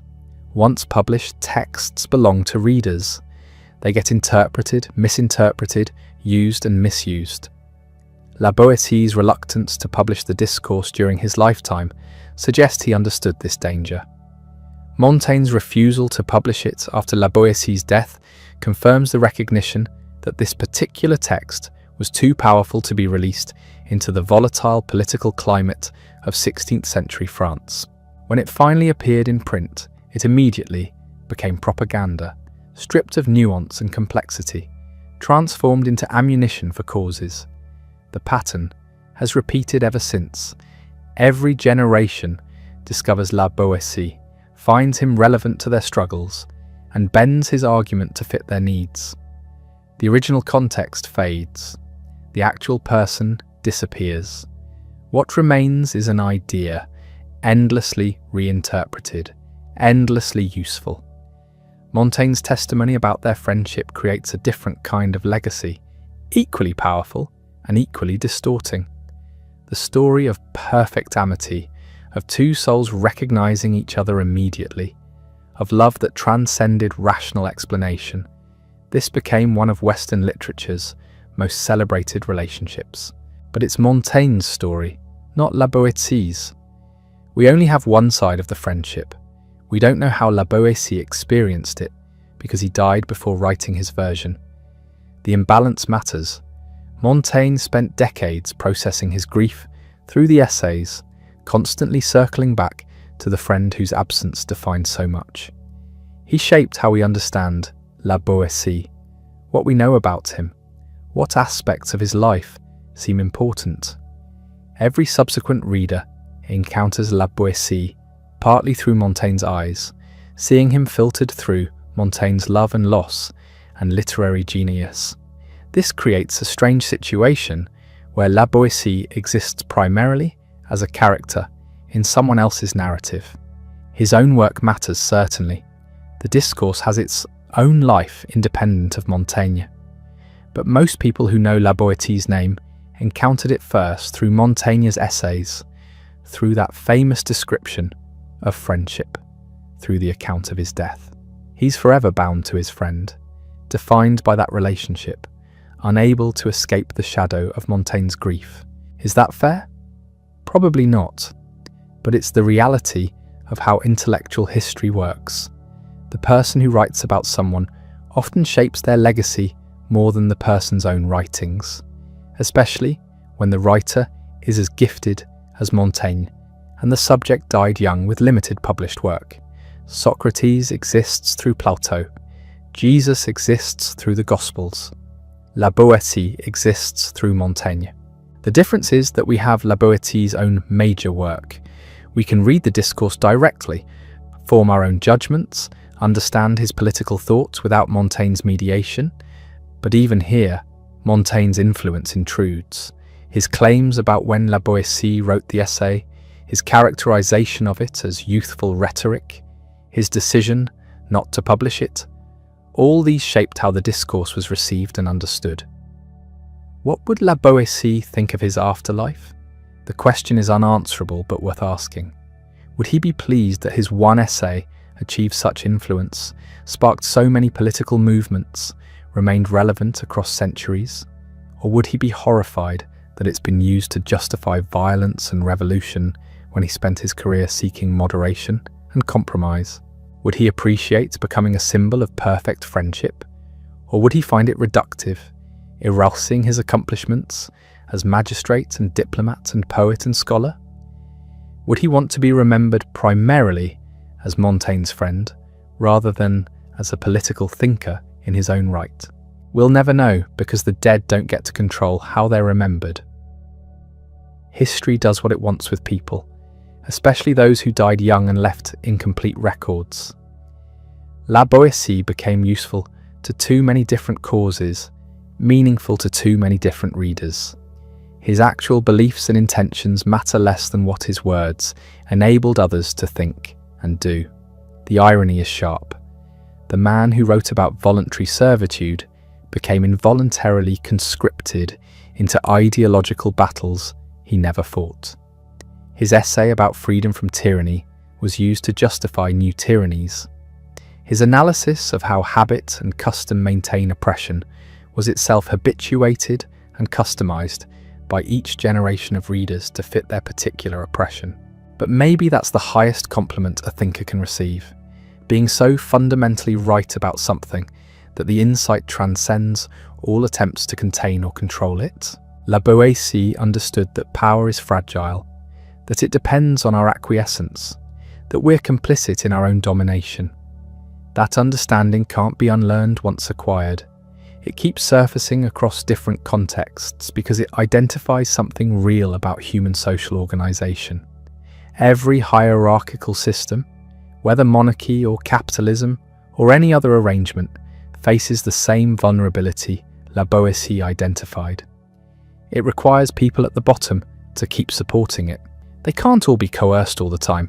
Most people, most days, have to participate voluntarily, have to accept the system as legitimate or inevitable or natural. Once that acceptance cracks, once people collectively realize they don't have to cooperate, the system's foundation dissolves. This is why La Boétie remains relevant. As long as hierarchy exists, as long as some people have power over others, the question of why the dominated accept their domination will matter. La Boétie didn't invent that question. People have always wondered why they obey, but he articulated the analysis with such clarity, such philosophical rigor, such memorable imagery, that his formulation became the reference point for all subsequent discussions. The Colossus with the pedestal removed, that image captures everything. It makes visible what's usually invisible, the fact that apparent strength is actually dependence, that the powerful need the powerless, more than the reverse, that the whole structure could collapse if we stopped holding it up. Once you see that, you can't unsee it. Once you understand your own complicity, you can't claim innocence. The knowledge transforms how you relate to power. Whether that transformation leads to action is another question. Many people understand La Boétie's insight intellectually without changing their behavior. They see how the system works, recognize their participation in maintaining it, and keep participating anyway. Habit is strong, custom is strong, self-interest is strong, fear of consequences is strong. Collective action problems are real. Knowing you're complicit doesn't automatically make resistance possible or even desirable. La Boétie never resolved this tension because he never had to. He wrote the discourse as a university student, probably as an intellectual exercise. Then he went on to serve the French monarchy for the rest of his short life. Whether he experienced this as contradiction or simply as the difference between ideal principles and practical realities, we'll never know. He left no explanation, no later work developing or revising his early insights. What we're left with is the essay itself, frozen at whatever point La Boétie's thinking had reached when he wrote it. All the development and refinement that might have come with maturity never happened. He died at 32, and his most important work was probably written a decade earlier. The later appropriations aren't building on a developed system. They're extrapolating from one brilliant essay, filling gaps La Boétie never filled, answering questions he never asked. This makes him endlessly interpretable. There's not enough material to definitively settle what he really meant or intended. The evidence supports multiple readings, which is why different traditions can all claim him as a precursor. Protestant rebels, Enlightenment philosophers, French revolutionaries, anarchists, civil rights activists, they all found something useful in La Boétie because the text is open enough to accommodate diverse interpretations while remaining coherent enough to seem to support each one. Perhaps that's the real achievement, not a comprehensive political philosophy, but a framework flexible enough to travel across centuries and contexts while retaining its power. The discourse works as Protestant propaganda, as Enlightenment political theory, as revolutionary manifesto, as anarchist foundation text, as civil disobedience manual. It works because the core insight is genuinely profound and because the text doesn't foreclose any particular political application. La Boétie gave us the question and the basic analysis. Each generation has to work out the implications for themselves, in their own circumstances, facing their own forms of domination. The essay doesn't provide answers. It provides tools for thinking about power, freedom, complicity, and resistance.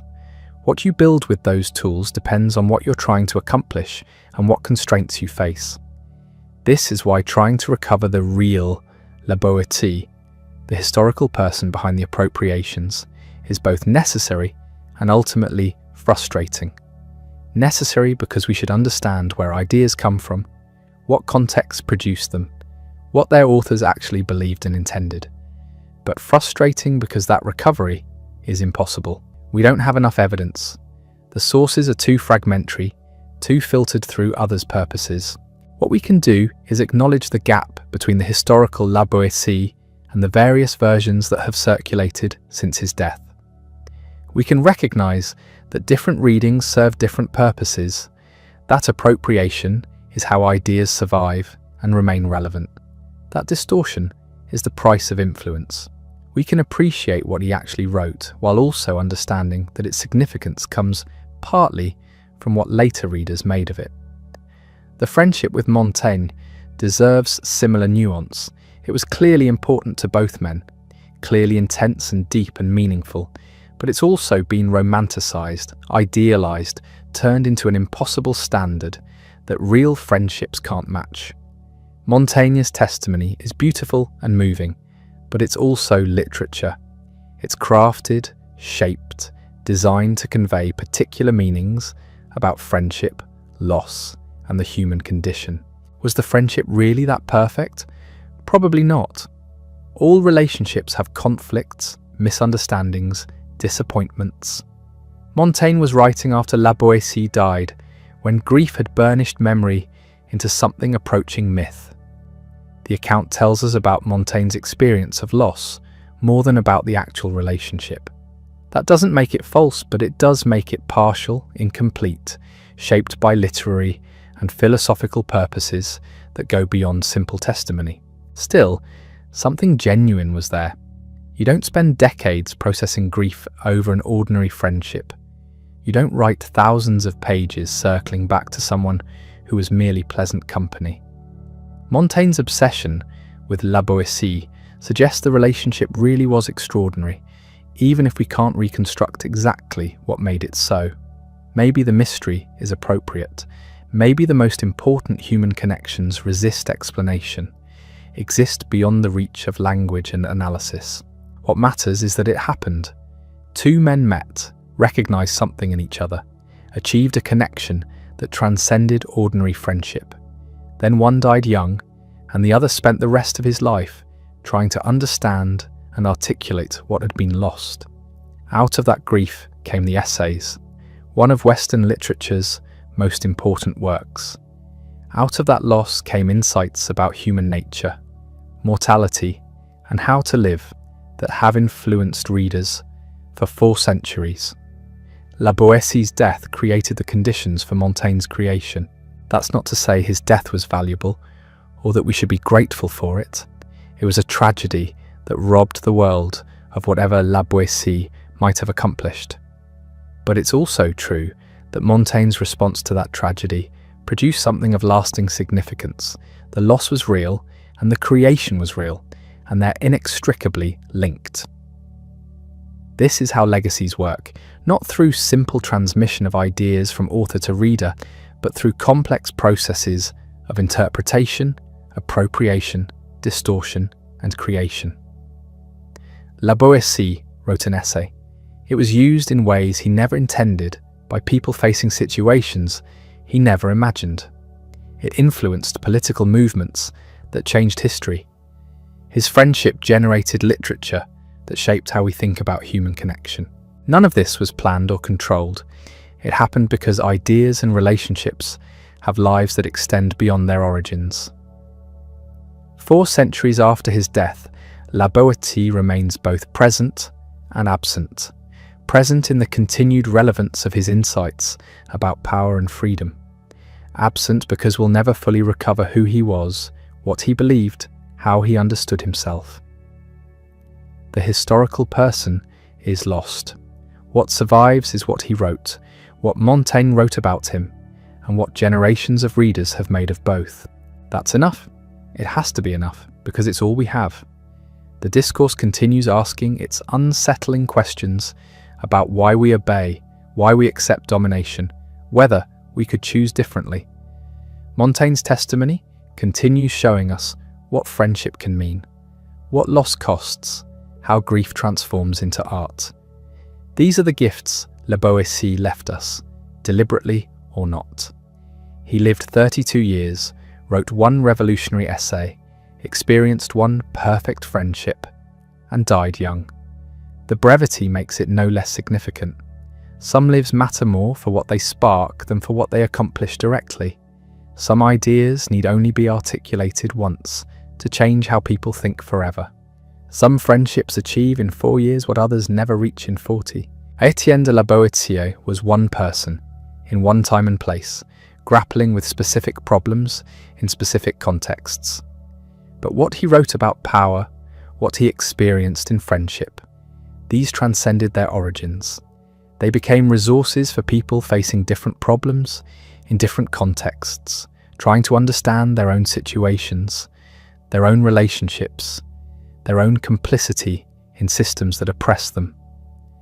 That's what ideas do when they're powerful enough. They escape control, travel through time, accumulate meanings, serve purposes their authors never imagined. La Boétie couldn't have predicted that 20th century anarchists would claim him, or that his essay would influence civil rights movements, or that his friendship would become literature's most famous example of perfect amity. But all of it happened because what he wrote and how he lived contained possibilities that exceeded his immediate circumstances. The man who died in 1563 couldn't know that we'd still be arguing about him in 2024.